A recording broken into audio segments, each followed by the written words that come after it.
your eyes begin to open.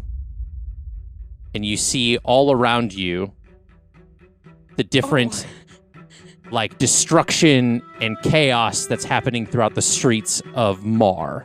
There is different buildings and screams of different people kind of scattering through the streets and running to try to get to safety.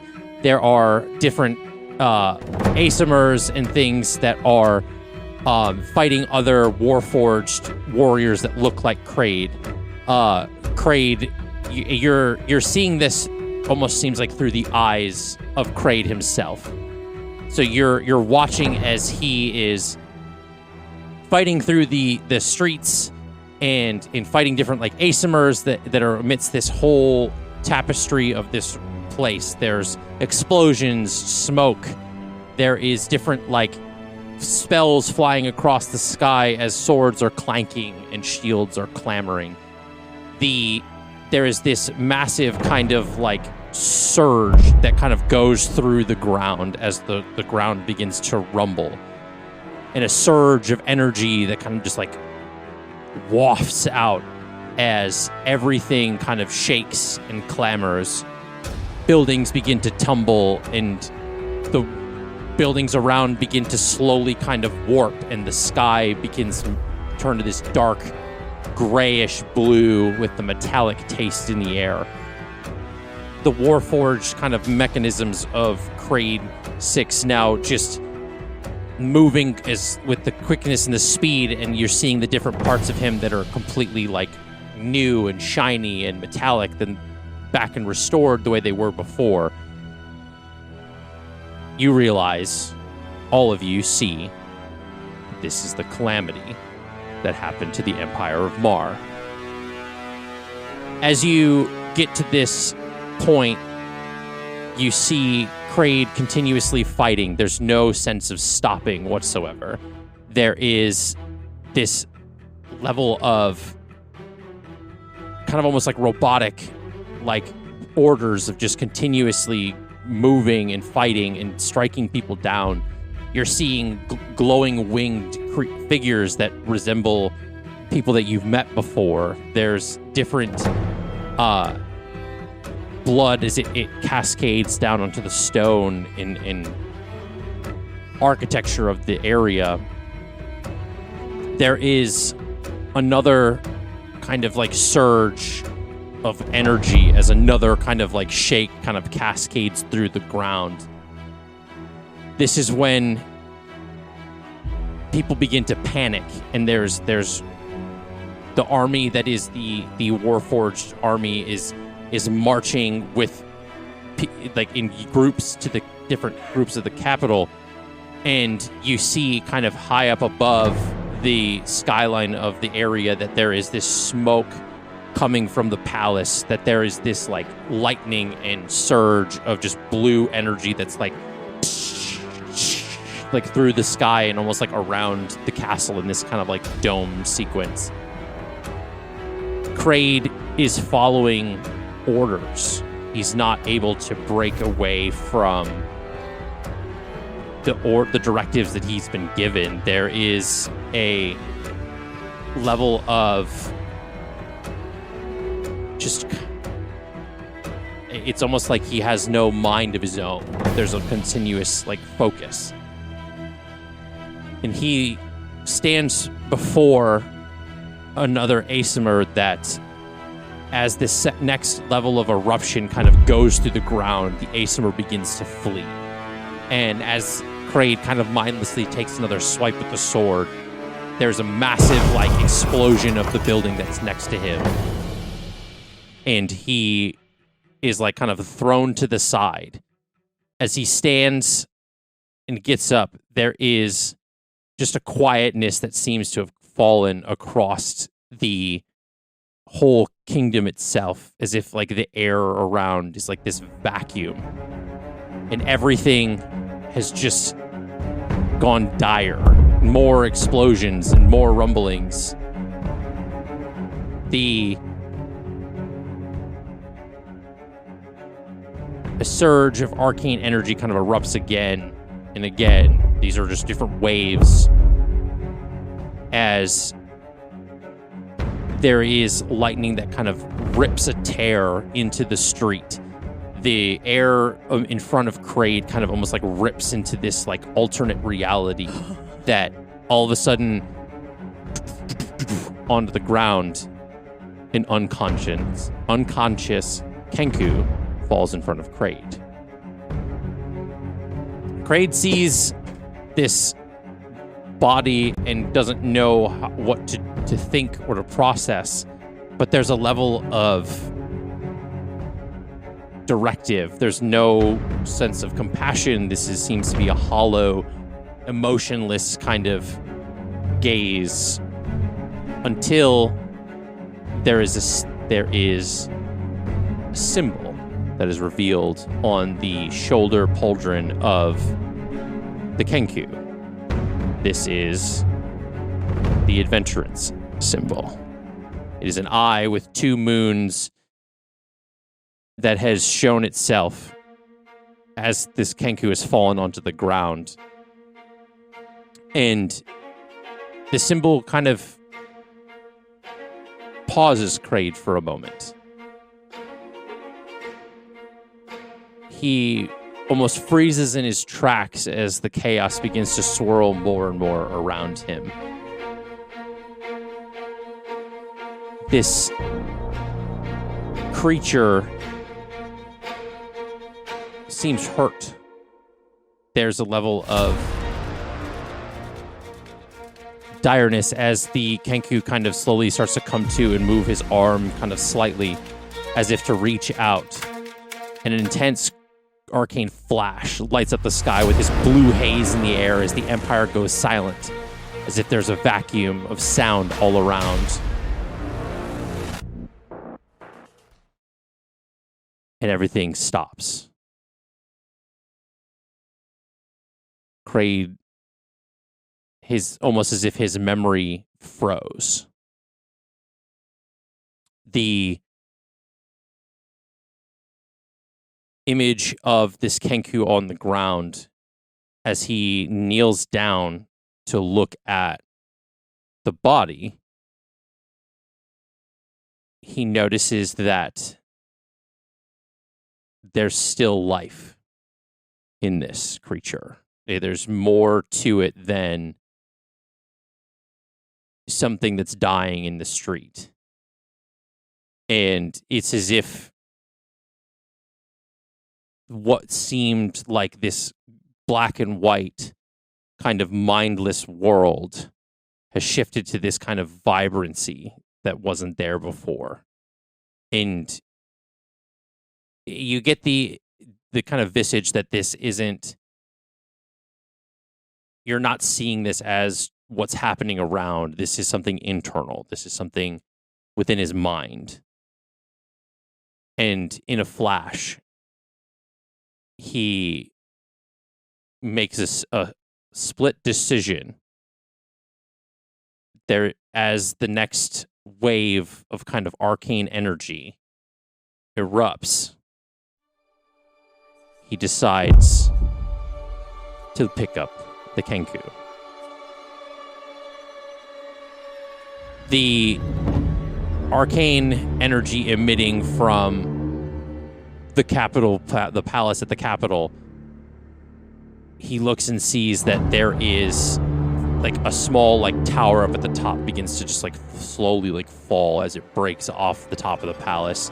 Now once was like this kind of lightning cloud is now becoming this big giant blue orb that's cascading and outward farther and farther. He picks up the Kenku and turns and begins to run. Now this speed and air that is kind of just like going around Kraid as he's kind of running through the streets, there is this sense of urgency and panic that you wouldn't think would be in a warforged kind of soldier or an automaton of this nature. The urgency of just jumping over different buildings as they are falling down next to him and crashing, the the jumping between different people, of groups of running, fleeing civilians.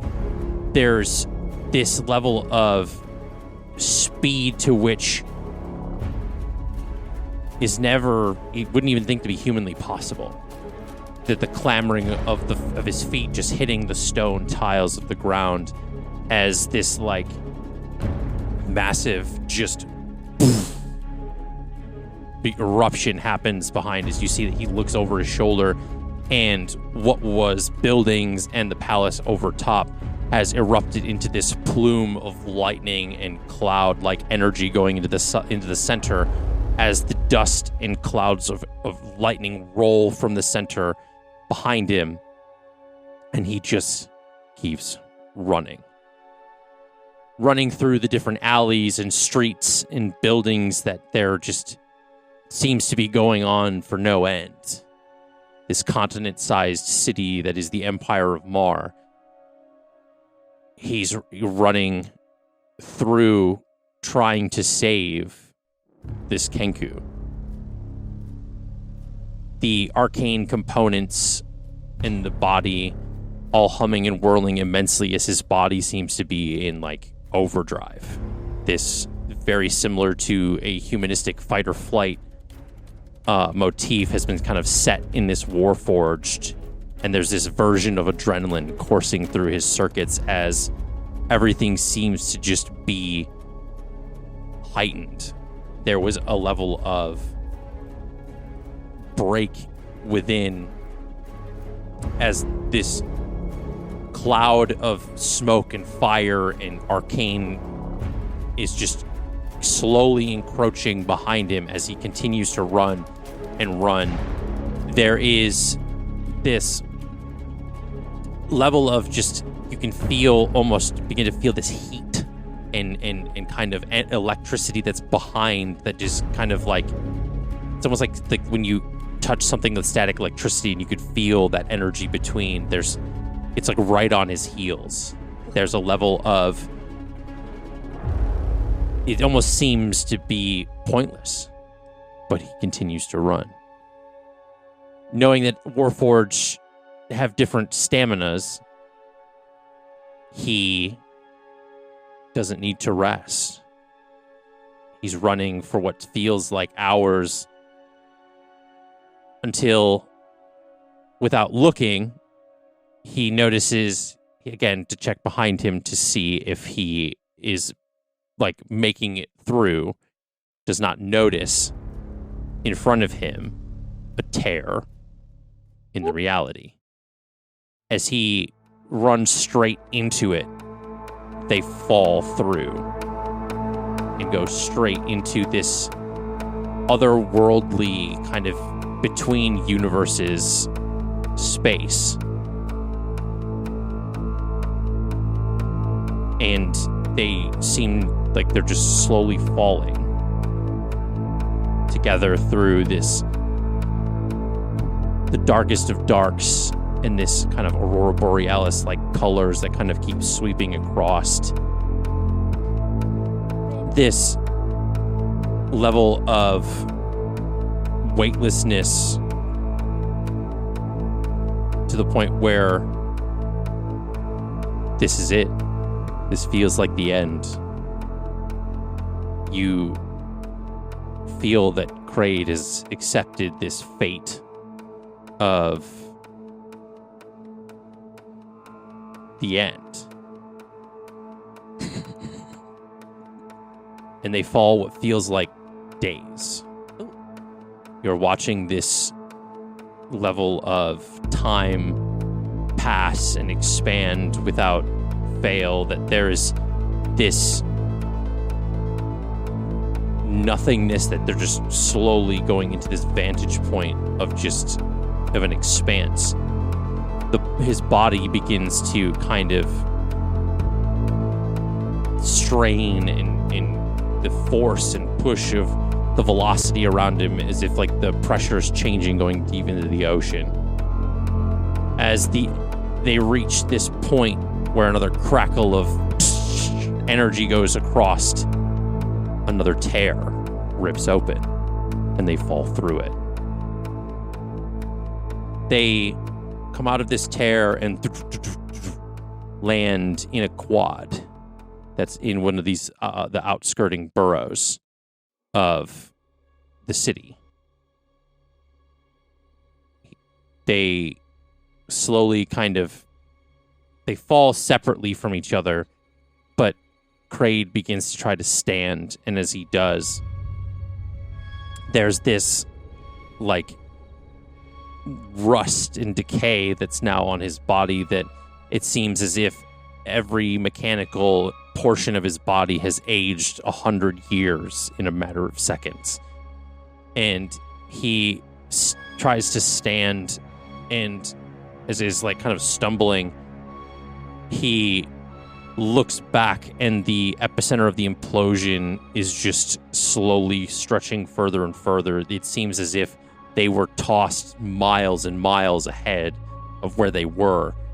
And as this capital city is no more than just this cloud of smoke, ash, fire, and lightning, what it seems at least, is his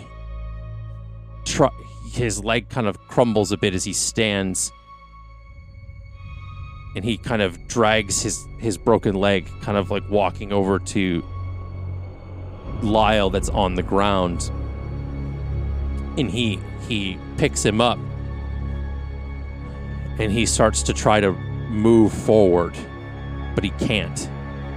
It's as if he is frozen in the space that he's in, or just running is pointless.